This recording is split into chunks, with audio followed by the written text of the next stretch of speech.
अस्सलामुअलैकुम दोस्तों, आज हम एक बहुत ही अहम पहलू पर रोशनी डालेंगे। आज की कहानी से हमें सबक मिलता है कि इंसान को कभी भी कुदरत के निजाम में मुदाखलत नहीं करनी चाहिए। इस वीडियो में हम माजी में की गई कुदरत के साथ इंसानी छेड़छाड़ के बारे में जानेंगे और ये भी जानेंगे कि इस छेड़छाड़ का इंसानों को क्या अंजाम भुगतना पड़ा। अजीम चीनी रहनुमा की मुल्क में चिड़िया के खिलाफ मुहिम एक ऐसी मुहिम थी जिसकी चीन ने भारी कीमत अदा की। तो आइए दोस्तों, इस दिलचस्प और हैरान कुन वीडियो का आगाज करते हैं। दोस्तों, चीन के एक अजीम हुक्मरान माओ जे तुंग ने चीन को तरक्की की दौड़ में इतना आगे धकेल दिया कि उसे मगरबी मुमालिक के बराबर ला खड़ा किया। उस दौर को द ग्रेट लीप फॉरवर्ड कहा गया। माओ ने यह काम बड़े पैमाने पर खेती बाड़ी और तेज रफ्तार इंडस्ट्री के जरिए किया, लेकिन एक बहुत बड़ा और जानलेवा कहर तरक्की के इस सफर में रुकावट डालने वाला था। दोस्तों, इस कहत की वजह से चीन ने बहुत बड़ा नुकसान उठाया। एक अंदाजे के मुताबिक इस जानलेवा कहत के दौरान मरने वालों की तादाद 1.25 करोड़ से 1.5 करोड़ के दरमियान थी। इसी वजह से चीन 1958 और 1962 के दरमियान जहन्नुम बन चुका था। कुछ तारीखदानों का ख्याल है कि 1958 से 1962 के दरमियान तकरीबन 45 मिलियन लोग गैर जरूरी तौर पर मारे गए थे। दोस्तों, इस दौर की सबसे खौफनाक चीज चीन में ताउन के खिलाफ मुहिम थी। बेशक माओ एक अच्छे लीडर थे, लेकिन उन्हें ये गलती नहीं करनी चाहिए थी। माओ के ग्रेट लीप फॉरवर्ड इरा के एक हिस्से में जानवरों को मारने की मुहिम भी शामिल थी, जो कि सरासर कुदरत के तवाजुन के साथ छेड़छाड़ थी। क्योंकि दोस्तों, माओ ने उन्हें चीन की तरक्की की राह में रुकावट के तौर पर देखा था। इस वजह से 4 किस्म के जानवरों को नुकसानदेह करार दिया गया। इन इकसाम में चूहे, मच्छर, मक्खियां और चिड़िया शामिल थी। माओ चाहते थे कि चीनी अवाम इनसे छुटकारा हासिल करे। इसके बाद आबादी की सेहत और सफाई के नाम पर पहले 3 किस्म के जानवर मारे गए, लेकिन चौथे जानवर यानी चिड़िया ने एक मुख्तलिफ किस्म का जुर्म किया था। दोस्तों, माओ ने चिड़िया को इस लिस्ट में इसलिए शामिल किया था कि वो बहुत ज्यादा अनाज खाती है। माओ चाहते थे कि अनाज का हर दाना सिर्फ आबादी के लिए हो। ये एक बहुत गलत सोच थी, लेकिन माओ को कौन समझाता। इसी वजह से बाद में चीन ने चिड़िया को मारने की भारी कीमत अदा करना थी। दोस्तों, हम देखते हैं कि तारीख फितरत की तबाही की कहानियों से भरी पड़ी है, लेकिन 1958 में चीन में जो कुछ हुआ उससे शायद ही किसी तबाही का मुवाजना किया जा सके। चीन के लीडर माओ ने फैसला किया कि उनका मुल्क चिड़ियों के बगैर रह सकता है। बहुत सी दूसरी पॉलिसियों की तरह इस फैसले का असर भी इस कदर वसी हुआ कि तबाही का जैसे एक सिलसिलाकार शुरू हो गया। दोस्तों, इसके बाद चीन में चिड़िया को मारने के लिए हर तरीका इस्तेमाल किया गया। उन्हें गोलियां मारी गईं, लोगों ने चिड़ियों के घोंसले तोड़ दिए और अंडे निकाल लिए। चिड़ियों को मारने का सबसे भयानक तरीका ये था कि उनका पीछा किया जाए और उस वक्त तक शोर मचाया जाए जब तक वो बेहोश ना हो जाएं। चिड़िया को अपने घोंसले में आराम करना पड़ता है। उड़ना और खुराक की तलाश करना इस परिंदे के लिए बहुत थका देने वाला अमल होता है।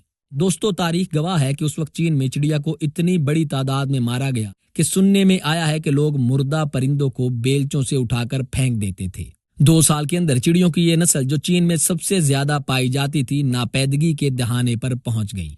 लोगों ने चिड़ियों को मारने के लिए उन पर जुल्म की हर हद पार कर दी थी। दोस्तों, लोगों के हुजूम ने घोंसले तोड़ दिए और जो भी चिड़िया देखी उसे मार डाला। इसके अलावा बीजिंग जैसे शहरों में लोग इतना शोर मचाते थे कि परिंदे थक जाते थे और उड़ते हुए ही मर जाते थे। ऐसा करने से न सिर्फ चिड़िया बल्कि परिंदों की दूसरी नस्लें भी मुतासिर हुई, जिसका अंजाम चीन को अभी भुगतना था। हालांकि माओ को जानवरों के बारे में कुछ भी नहीं मालूम था। ना तो वो अपने मंसूबे पर बात करना चाहते थे और ना ही इस घिनौने काम से पहले माओ ने किसी माहिर से मशवरा लिया था। और लोग सोचने लगे कि शायद चिड़ियों को मारने की वजह से ये हमला हुआ है। फिर आखिरकार लोगों ने चिड़िया को बेदर्दी से मारना बंद कर दिया और अब चिड़िया की जगह खटमल मारने की मुहिम का आगाज हो गया। इसके साथ ही चीन में कीड़े मकोड़ों की तादाद में इजाफा होने लगा। दोस्तों, यहाँ पर हम आपको एक बहुत ही अहम नुक्ता समझाते हैं कि चिड़िया टिड्डी दल को मारने के लिए भी अहम थी। इसकी वजह यह थी कि चिड़िया टिड्डियों को खाना पसंद करती है। सब चिड़ियों को मार भगाने के बाद टिड्डियों को खाने के लिए कोई चिड़िया बाकी नहीं थी। इसकी वजह से टिड्डियों का सैलाब आया और फसलों की खराबी हुई और इसके नतीजे में आने वाले कहत ने लाखों लोगों की जान ले ली। इसलिए चिड़ियों की हलाकत, टिड्डी दिल के हमले और चीन के कहत, इन सब के दरमियान बराह रास्त ताल्लुक है, जो जरा पेचीदा भी है। दोस्तों, देखा जाए तो चिड़िया ज्यादातर अनाज खाती है और कीड़े मकोड़े अपने बच्चों को खिलाती है। ये काम चिड़िया साल के मखसूस औकात में करती है। अगर किसी इलाके में चिड़िया ज्यादा तादाद में नहीं है और वो कीड़े मकोड़े अपने बच्चों को नहीं खिला रही हैं, तो इसका बराह रास्त असर कीड़ों की आबादी पर पड़ेगा, क्योंकि इनको खाने के लिए चिड़िया ही मौजूद नहीं होंगी। दोस्तों इसका नतीजा ये होगा कि कीड़ों की आबादी बढ़ती चली जाएगी। दोस्तों माओ की इस मुहिम के तहत चीन में सिर्फ चिड़िया ही नहीं मारी गई थी, बल्कि परिंदों की बहुत सी दूसरी नस्लों को भी निशाना बनाया गया, जिनमें से कई ऐसे परिंदे भी थे जो चिड़ियों से ज्यादा कीड़े खा लेते थे। दोस्तों क्या आपने कभी सोचा है कि अब सेहन में चिड़िया नजर क्यों नहीं आती? आगे मजीद आपको बताते चलें कि ये कहना गलत नहीं होगा कि चिड़िया के खिलाफ मुहिम चीन में कहत की जिम्मेदार थी, लेकिन इस कहत की और भी बहुत सी वजूहात थी।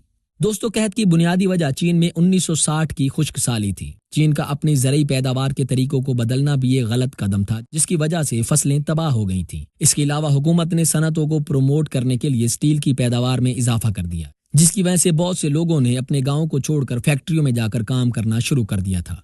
इसकी वजह से ज़रई पैदावार में कमी आ गई और नतीजतन कहत के दौरान जरूरियात पूरी न हो सकी। लिहाजा अपनी तरफ से कुदरत का तवाजुन बरकरार रखने के लिए जल्द ही चीन को मजबूरन इस परिंदे को दूसरे ममालिक से लाना पड़ा।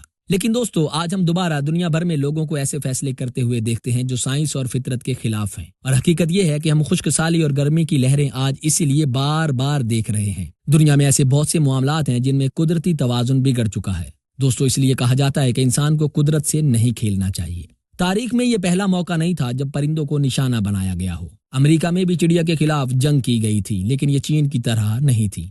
अमेरिका में ये 19वीं सदी के दरमियान में हुआ था, जब बहुत से अमेरिकियों का ख्याल था कि कीड़ों को खाने के लिए चिड़ियों को लाना एक अच्छा ख्याल रहेगा। इसके बाद अमेरिका में बहुत से लोगों ने चिड़ियां दरामद की और ये पूरे अमेरिका में ब्रुकलिन, ओरेगन और मुख्तलिफ शहरों में मंगवाई गई थी। दोस्तों इनको मंगवाने के बाद अमेरिका में चंद दिहाइयों के अंदर ही चिड़ियों की आबादी में जबरदस्त इजाफा हो गया। इसके बाद परिंदों का मुतालिया करने वाले बहुत से लोगों ने ये नोटिस किया कि अमेरिका के बहुत से इलाकों से देसी परिंदे गायब हो रहे हैं, क्योंकि वहां चिड़ियों का गलबा हो रहा था। ऐसे में वो लोग जो चिड़िया की आबादी को कंट्रोल करना चाहते थे और वो लोग जो चिड़िया को महफूज रखना चाहते थे, अमरीकी एहतजाजी मुजाहिरों में उनकी राय एक दूसरे के आमने सामने आ गई।